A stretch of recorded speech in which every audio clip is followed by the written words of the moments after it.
संत भेटियो होया मन परगास। तुद्यगी अरदास हमारी जियो पिंड सब तेरा। कहो नानक सब तेरी वडियाई कोई नाव न जाने मेरा। मैं खोटा साई खरा मैं अंध का भंडार। मैं अपराधी आत्मा साई शरण संभाल। मैं अपराधी आत्मा सतगुरु बख्शन हार। सौभाग्यशाली गुरुमुख सज्जन मंडली अपनी समस्त चित्त वृत्तियों का एकाग्र करते हुए अपना ध्यान श्री श्री श्री परमहंसों की ओर लगाते हुए श्रद्धा प्रेम भरे स्वर में बोलिए जयकारा बोल मेरे श्री गुरु महाराज की जय।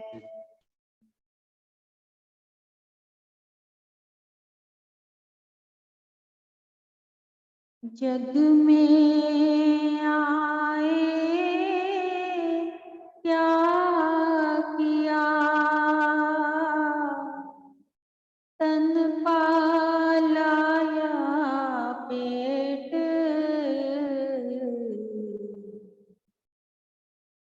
बाकी दिन धंधे गया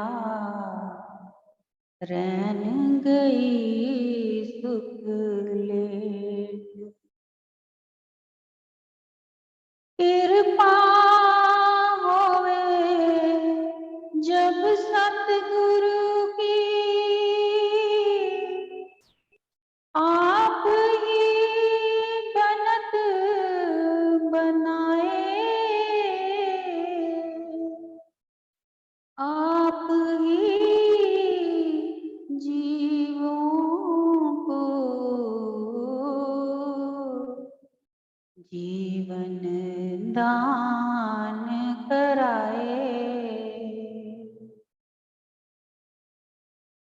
महापुरुषों के वचन हैं गुरुमुखों कि हम इतना सुंदर मानव शरीर लेकर के संसार में जो आए हुए हैं, हमने अगर इस सुंदर तन का लाभ प्राप्त नहीं किया तो हमारा ये सुंदर तन किसी भी काम का नहीं है। कहने को महापुरुषों के वचन आते हैं कि जो देवी देवता हैं वो भी तरसते हैं इस सुंदर शरीर को। क्यों तरसते हैं? आखिर उनके पास क्या कमी है? उनके पास तो शक्तियां हैं, फिर वो क्यों तरसते हैं? किसी गुरुमुख ने ये सवाल किया। तो गुरुमुखों, 3 प्रकार के इसमें रोल आते हैं। जैसे कि देवी देवता जो हैं उनके पास शक्ति है, मन है, लेकिन तन नहीं है। और एक जानवर है, पक्षी, जानवर के पास मन है, तन है, लेकिन बुद्धि नहीं है। और एक जीव ऐसा है जो मनुष्य है, उसके पास तन भी है, मन भी है, विवेक बुद्धि भी है। अब उस हिसाब से देखा जाए तो मनुष्य कितना ही उत्तम सौभाग्यशाली हुआ कि देवी देवताओं से भी वो ऊपर उठ गया। परमात्मा ने जब जीव को संसार में भेजा तो उसके अंदर सारे गुण डाल करके भेजा। वो किस लिए? वो इसलिए कि परमात्मा चाहता है कि वो किसी न किसी रूप में इस संसार में आए और अपने प्यारों को आकर के सहारना दे, उनके दुख सुख दूर करे, उनके आकर के सारे दुख हरता रहे और उनको कुछ ना कुछ दे करके जाता रहे। अब परमात्मा ने जब जीव की रचना की तो उसने जीव के अंदर ही अपना वास बना लिया। अब इसी कारण मनुष्य जो है वो अंदर से भी धनी है, बाहर से भी धनी है। क्यों? क्योंकि उसके अंदर परमात्मा विराजमान है। अब वो परमात्मा ना तो जानवर के अंदर है और ना ही देवी देवताओं के अंदर है, क्योंकि देवी देवताओं को केवल मन दिया गया है, शक्तियां दी गई हैं कि जो संसार को चला सके और संसार का भ्रमण कर सके। और जानवर को तन भी है, मन भी है और बुद्धि नहीं है, तो जानवर ना तो उसको कोई सूध बुध है, ना किसी अपने बेगाने की कोई परख पहचान है और ना ही कोई कर्म का उसको कोई ख्याल है। जानवर कुछ नहीं कर सकता, कोई ऐसा कर्म नहीं कर सकता कि जो मनुष्य कर सकता है। और देवी देवता जो हैं वो हम जैसे शरीरों में आना चाहते हैं, इसलिए क्योंकि इस शरीर से ही परमात्मा को पाने का एक रास्ता बना है। जिसने इस शरीर को पाया है वही परमात्मा तक पहुंच सकता है, वरना और कोई किसी की इतनी शरीर में शक्ति भक्ति नहीं हो सकती कि जो परमात्मा तक पहुंच सके। अब जब 5 तत्व का शरीर जब मनुष्य चोला बनाया गया, परमात्मा इसमें स्वयं विराजमान हो गया। अब जीव जब बाहर की दुनिया में, बाहर के विचारों में, ख्यालों में इधर उधर भटकता रहता है, जबकि परमात्मा उसके अंदर वास करता है, लेकिन उसको कोई समझाने वाला नहीं, उसको कोई बताना नहीं चाहता, या कोई बताने वाला कोई ऐसा गाइडेंस नहीं मिला कि जो उसको गाइड करे कि पगले कहाँ तू बाहर ढूंढत है, वो तो तेरे अंदर है, जबकि वो तो कण कण में भी समाया हुआ है। जरूरत है तो उस आंख की, जिससे कहा जाता है कि बंदिया रब ते तो वक्त ना, तेरी वेखन वाली अख ना। तो इसी प्रकार जीव जो है वो चाहे तो बहुत कुछ कर सकता है, अपनी आई पे आ जाए तो सारी सृष्टि का मालिक भी बन सकता है, लेकिन कैसे? केवल बातों से नहीं, कथनी और करनी में बहुत अंतर होता है। जब तक से करनी नहीं करोगे, कथनी कर करके तो अपना भी समय नष्ट, दूसरों का भी समय नष्ट करने वाली बातें होती हैं। वो कहते हैं ना, पोथी पढ़ पढ़ जग मुआ, पंडित भया ना कोय, 2.5 अक्षर प्रेम के, जो पढ़े सो पंडित होए। अब अंदर से अगर जिसने परमात्मा का अनुभव किया, महसूस किया, उसने अंदर से लिव जोड़ी, प्रेम किया, तो अंदर ही अंदर जब उसको परमात्मा के दर्शन दीदार हुए तो अंदर से उसको ज्ञान अर्जित होने लगा। जब अंदर से ज्ञान अर्जित हो जाता है तो ऐसे शरीरों में फिर परमात्मा प्रकट हो जाता है, और प्रकट होकर के उन जीवों का उद्धार करने स्वयं चल पड़ता है। जिन जिन जीवों की पुकार होती है, या कोई बहुत ही भारी कष्टों में कोई जीव ऐसा तड़प रहा होता है या कोई भटका हुआ होता है जिसे कोई राह नहीं दिखती, जो डोल जाता है अपने जीवन में, तभी कहते हैं ना, डोलन ते राखो प्रभु नानक देकर हाथ। जब जीव डोलने लगता है तो वो हाथ दे करके अपना रोक लेता है और उसको बचा लेता है। और वो कैसे बचाता है? वो कोई ना कोई रूप धारण करके ऐसे जीव के पास पहुंच ही जाता है जिसकी अंदर से पुकार सच्चे हृदय से निकलती है। बिना पोथियां पढ़े, बिना स्कूल गए अगर कोई डिग्री हासिल कर ले तो क्या वो अनपढ़ होगा? जरूरी नहीं होता गुरुमुखों कि स्कूल जाना पड़े, स्कूल की यूनिफॉर्म पहननी पड़े तभी डिग्रियां हासिल हो सकती हैं और डिग्रियों से ही ये जीवन है। एक बच्चा स्कूल पढ़ने जाया करता था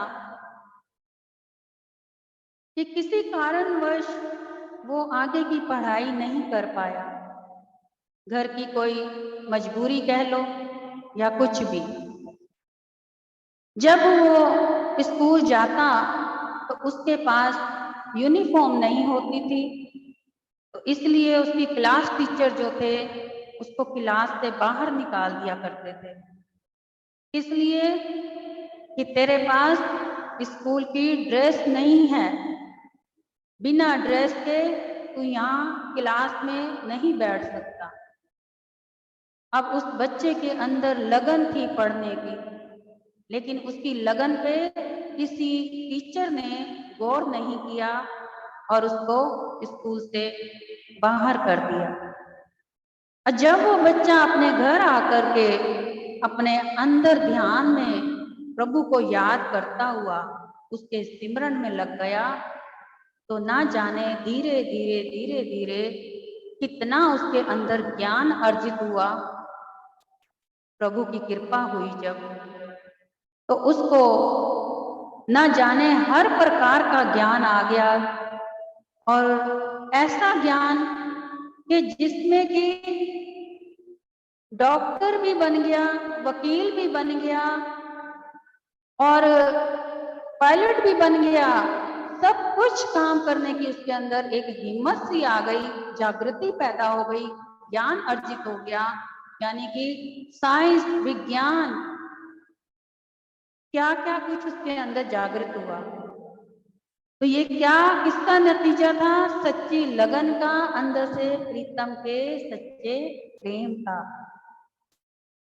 और जब वो इतने ज्ञानवान हो गया तो एक बार उसी का जो मित्र था उससे कहने लगा, जब वो सयाना हो गया, जवान हो गया, तो उसके मित्र ने उसे कहा कि मैं किसी कारण किसी झूठे केस कोर्ट में फंस गया हूँ, तो मेरे पास इतने पैसे भी नहीं हैं कि मैं कोई वकील कर सकूं।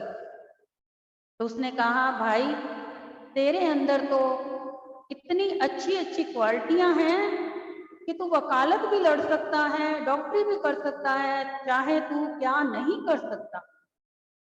मुझे इतना विश्वास है कि तू जज के सामने अगर तू फैसला करने बैठे तो जज भी तेरे आगे फेल है। और उस जो बच्चा जो बड़ा हो गया था, क्वालिफाइड हो गया, इतना क्वालिफाइड हुआ कि उसके अंदर प्रभु का विश्वास, प्रेम, उसी ने रंग इतना चोखा कर दिया कि उसको बाहर की डिग्रियों की या किसी भी ड्रेस की कोई जरूरत नहीं थी। अब वो उसके कहने पे, मित्र के कहने पे कोर्ट में पहुंच गया उसका वकील बन करके। जब जज के सामने पेशगी हुई तो जज ने पूछा उसके मित्र से कि ये कौन है, तुम्हारा वकील कहाँ है? उस मित्र ने कहा कि यही मेरा वकील है, ये मेरा मित्र है और ये वकील भी है। तो जज ने कहा कि वकील है तो इसकी ड्रेस कहाँ है, क्योंकि बिना ड्रेस के तो कोई वकील हो ही नहीं सकता। तो उसके मन में ये विचार आया कि जब मैं बचपन में स्कूल गया, वहां भी ड्रेस की वजह से मुझे बाहर कर दिया गया था, यानी कि यहाँ भी आज डिग्री चाहे अंदर की कितनी मर्जी बढ़ गई हो, लेकिन बाहर की दिखावे की ड्रेस बहुत जरूरी है। इस वजह से उसने फिर जवाब दिया कि जज साहब, क्या ड्रेस के बिना बात नहीं हो सकती, क्योंकि जो फैसले की बातें हैं वो तो जुबान से होनी है, ना कि वस्त्रों से होनी है। वस्त्रों में क्या रखा है? वस्त्र तो कोई भी कैसा भी पहन लेगा, ड्रेस का क्या रखा है? ड्रेस का कोई महत्व नहीं जब तक से अंदर गुण ना हो। तो जज उसका चुप कर गया। फिर जज के पास आगे फिर एक और सवाल था। उसने कहा चलो माना कि ड्रेस के बिना भी बात बन जाएगी, लेकिन अब ये बता कि तेरे वकालत की डिग्री कहाँ है? पहले हमें डिग्री दिखा, तब हम तेरे को आगे कार्रवाई करने देंगे। तो उसने कहा कि डिग्री तो स्वयं मेरा अंतर बैठा परम परमात्मा ही है। अब वो बाहर आ नहीं सकता, किसी को बता नहीं सकता। क्यों? क्योंकि वो बाहर आ गया तो दुनिया वाले उसको छोड़ेंगे नहीं। इसलिए ये गुप्त अंदर के राज हैं, भक्ति भाव के अंदर की गुप्त डिग्रियां हैं, जो हर किसी के बस में नहीं होती पानी, ये किसी विरले को ही प्राप्त होती हैं। तो जिसने मनुष्य चोला धारण कर लिया, असली चोला मनुष्य का है। पहले इंसान को इंसान बनने की समझ आ जाए, तो उसके बाद चाहे जितनी मर्जी ड्रेसें पहने, जितनी मर्जी ये डिग्रियां हासिल करे। जिसने अंदर की डिग्री हासिल कर ली, परमात्मा से मिलन हो गया जिसका, उसको बाहर की किसी भी डिग्रियों की कोई आवश्यकता नहीं। गुरुमुखो, बिना डिग्रियों के ऐसे ऐसे जीव हैं जो बड़े बड़े मिनिस्टर भी बने हैं, उन्होंने वकालतें भी करी हैं, बड़े से बड़े वीआईपी में रह के जीवन भी गुजारा है, उन्होंने ऐसी ऐसी क्लासें भी ली हैं, एक्टर तक बने हैं बिना पढ़ाई लिखाई के। तो क्या बिना डिग्री के जीवन नहीं चल सकता? जब जिस पे प्रभु की कृपा हो, मेहर हो, उसको संसारी विद्याओं की, संसारी डिग्रियों की, संसारी ड्रेसों की, किसी भी चीज की कोई आवश्यकता नहीं रहती। तो इसलिए अंदर से जब जागे तो बाहर भी सवेरा, अगर अंदर से नहीं जागे तो बाहर भी अंधेरा। जो जागे तो पावे, जो सोवे तो खोवे। और यही एक मनुष्य शरीर है जिसके अंदर रह करके हमने भक्ति करके अपने परम पिता परमात्मा के दर्शन दीदार करने हैं। अंदर से हमें जागना है, अंदर से प्रेरित होना है, ना कि बाहर के दिखावों से होना है। तो अंदर अपने देखें कि अंदर बैठा प्रीतम हमें क्या कुछ नहीं देगा। जिस दिन अंदर ध्यान गया नहीं, चाहे आप सिमरन जितना मर्जी करें, अगर उस सिमरन के अंदर 1 मिनट, सिर्फ आधा मिनट भी, अगर आप आधा मिनट अगर आप अंदर से जुड़ गए, अगर आपकी तार कनेक्शन की जुड़ गई, तो आपको अंदर ही अंदर प्रीतम के जैसे दर्शन होंगे। एक ऐसे होगा मानो कि सूरज की एकदम किरण का प्रकाश हुआ और सारा अंधियारा जीवन का दूर हो गया, और वहां क्या हुआ? ज्ञान ही ज्ञान अर्जित हुआ। जहां परमात्मा स्वयं नजर आ जाए, वहां ज्ञान अर्जित होता है। तो इसीलिए गुरुमुखो, भजन करें, सिमरन करें, लेकिन एक बात का जरूर ध्यान करें कि बिना भजन सिमरन के अंदर से तार नहीं जुड़ती हैं, और तार भी जोड़ने के लिए सच्ची लगन, सच्चा प्रेम और विश्वास हो। तो इसी में आप अपना अभ्यास करते हुए अमृत वेला करें और अपना सिमरन बनाएं, श्री प्रभु की कृपा पाएं, और इसी में आप अपना लोग भी सुखी हो और लोग भी सुहेला हो। बोल जयकारा बोल मेरे श्री गुरु महाराज की।